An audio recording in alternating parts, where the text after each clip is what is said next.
Welcome boys and girls from YouTube. My name is Sloth, this is the SlothForge, and thanks for stopping by on today's video.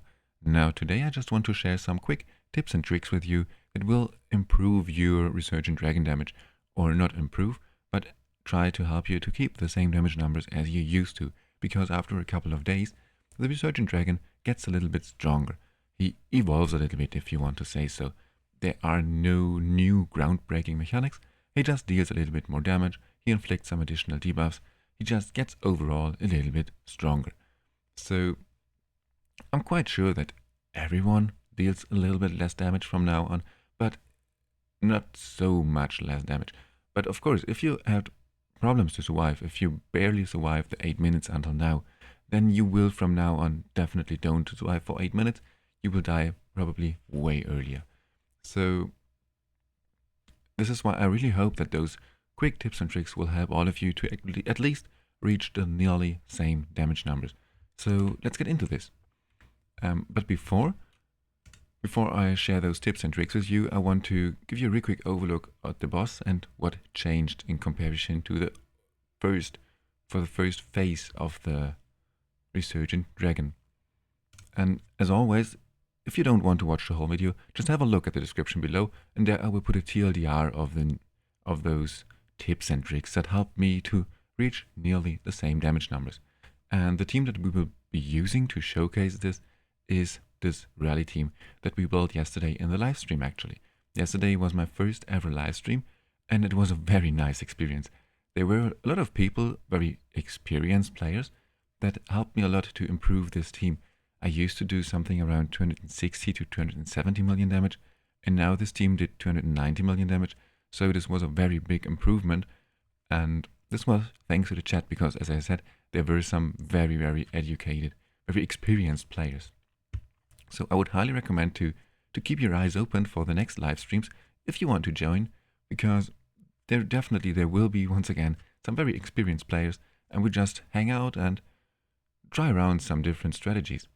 Also, keep this in mind, I will probably maybe start my next stream tomorrow on the Sunday afternoon, where we will maybe have a look at some first Season 2 stuff. I'm not 100% sure about this. Maybe we will try around a little bit with the Resurgent Dragon, maybe something around Season 2. We will have a look at this from tomorrow, so stay tuned and feel free to join. I would be very happy to have you there as well. But now let's get into this.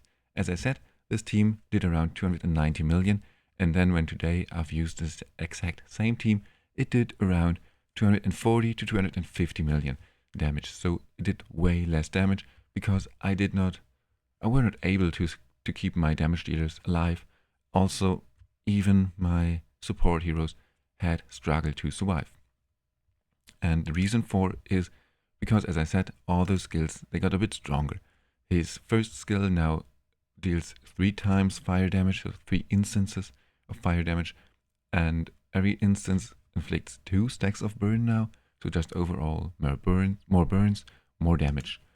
With the second skill, it's just the same. He deals a little bit more damage. I'm not sure if I think he already inflicted 3 stacks of burn, yes, but he also now deals a bit more damage, I think. And he now inflicts recharge speed penalty and buff prohibition, which is extremely annoying.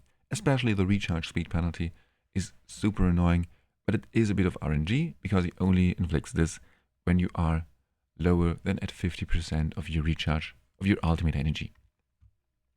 This is the second skill. Now the third skill did not change at all, if I'm not mistaken. I think it already dispelled 2 buffs, and it also already placed a defense up on himself for 30 seconds. Now the fourth skill, this changed a lot. Not so much actually, it still deals a good amount of damage, it still inflicts attack penalty, but now it also inflicts damage penalty. So yeah, just overall, even less damage from now on, just because of this additional damage debuff here. And his final skill, as far as I'm aware of, did not change at all, but I'm not 100% sure. Maybe some small adjustments were done here as well. It's not the end of the world. The main problem is this skill, the new earth-shattering sweep, and the first skill, because now, or the first 2 skills actually, because now they just deal way more damage. So now, how can we play around those new upgraded skills from the Resurgent Dragon. There are some very good tips and tricks that are actually nothing special. They are as well not groundbreaking. They just will help you for sure. And the probably most important tip is just to build your heroes with resistance. Now, as you can see, all of those heroes have resistance. They don't have so much resistance actually. As you can see, it's only between 130 to 170 resistance, except for this one hero. And of course, once again, it is because of the Stand United talent. This talent will be MVP for your teams. It will be key for most of your Resurgent Dragon teams, I think, because it is just so strong. It makes building your heroes with resistance so much easier, because we already get 90 resistance from the other world buffs and the Psychic Core buffs. Now, in combination with a negative rune, you are already at 210 resistance. So you only need a bit more resistance, another 100 resistance, and then you're fine. Your goal is to reach 330 resistance, but if you have a little bit less resistance, it is absolutely fine.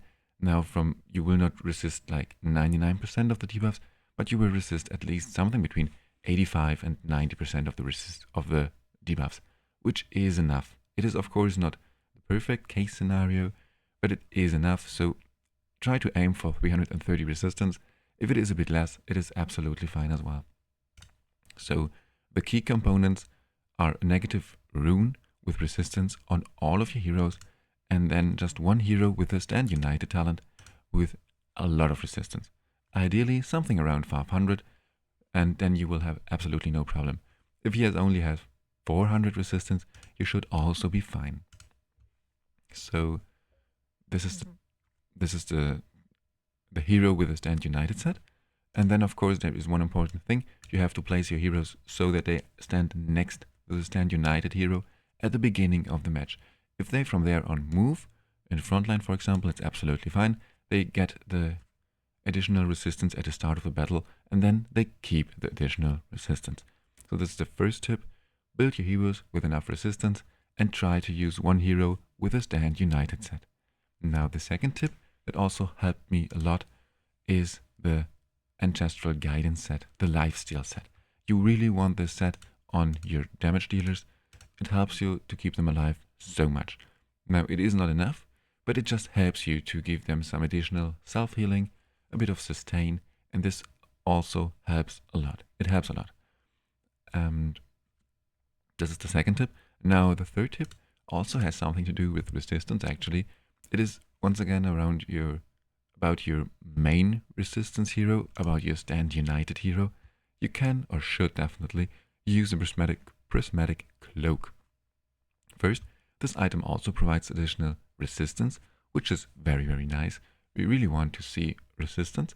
And then you have a 50% chance to reflect incoming debuffs. And now, since the Resurgent Dragon is not only inflicting attack penalty, but also damage penalty, this is even more valuable than it used to be in the first phase of the Resurgent Dragon. Because especially if you reflect both of those debuffs, you will have a way easier time to survive. Your healer will have a way easier time to keep your team alive, just because there is less damage incoming. So everything has its downsides, but also its ups. And in this case, we can use this for our benefit if he inflicts more debuffs. So the Prismatic Cloak is very important. I would highly recommend you to always use the Prismatic Cloak on one of your heroes from now on for the last couple of days. Now let's go to the fourth tip. And this is not what I would recommend you to do, but if you still struggle to keep your team alive, then I would recommend you to just use a second support, or a third support, but I would highly recommend to keep at least 2, probably 3 damage dealers. But you can swap around a little bit and just add a second hero to your team that will help you to stay alive. Someone who inflicts attack penalty, or someone who heals for a good amount, someone who places good shields. Just use a second support that helps you to stay alive. I know this is no groundbreaking tip, it's just, sometimes you overlook the most obvious tips, so this is why I wanted to add this here as well. Maybe a second support will do the trick for you. from then, of course, you will deal less damage, but you will deal less damage no matter what. Because if you start to build your heroes with more resistance, then you will lose a little bit of damage. For example, I had some very offensive runes, some very offensive negative runes on Huberg, or I actually did not use negative offensive runes on Huberg and Filto, but if I did, then I would deal less damage from now on. Also, and this is the final tip, if you still struggle to survive, then you should consider to swap your positive runes as well, because this is where I lost a little bit of damage. I had some very strong offensive crit damage positive runes on Huberg and Filto, where now I'm using defensive runes. And this helps me a ton. It helps me so much, and just generally speaking, I think defense is a little bit more useful from here on than HP, because your HP bar gets lower the longer the fight goes, and just overall, if you have more defense, then the healing that your healer does has a bit more value, because it is now harder for the boss to remove the life, just because you have more defense. And since Jillian in this case is always fully healing the team, I'm not sure, but I think it feels like defense is a little bit more valuable from now on than HP. But as well, please take this with a grain of salt. If you have other opinions, if you are sure that HP is worth more than defense, as always, let me know in the comments below. And I think that's it. I think those were the most important tips that I wanted to share with you real quick. Let me just have a real quick look at my notes.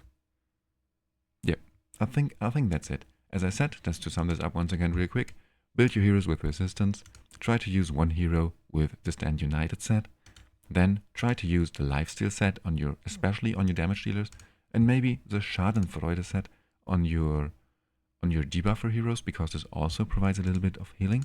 In worst case scenario, you can also use Ancestral Guidance set on your support heroes.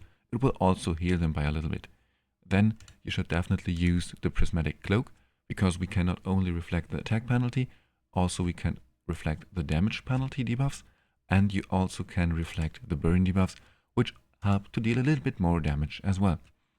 Then, worst case scenario, if you still struggle to survive, you can use a second healer, a second shielder, whatever, just someone who gives you a little bit more survivability, but then you will definitely lose a little bit of damage. And then the final tip, if you still struggle to survive, swap their gear around a little bit more, try to give them some defensive runes with defense preferably, or HP if you don't have some good defensive runes. And then you should be able to stay alive for the whole fight. And I hope, as I said, that's it. If I forgot to mention anything, if you want to add some additional tips, or just want to know when the next stream starts, let me know in the comments below, and I will keep you posted. That's it for today's video. Thanks a lot for stopping by, and see you in the next one.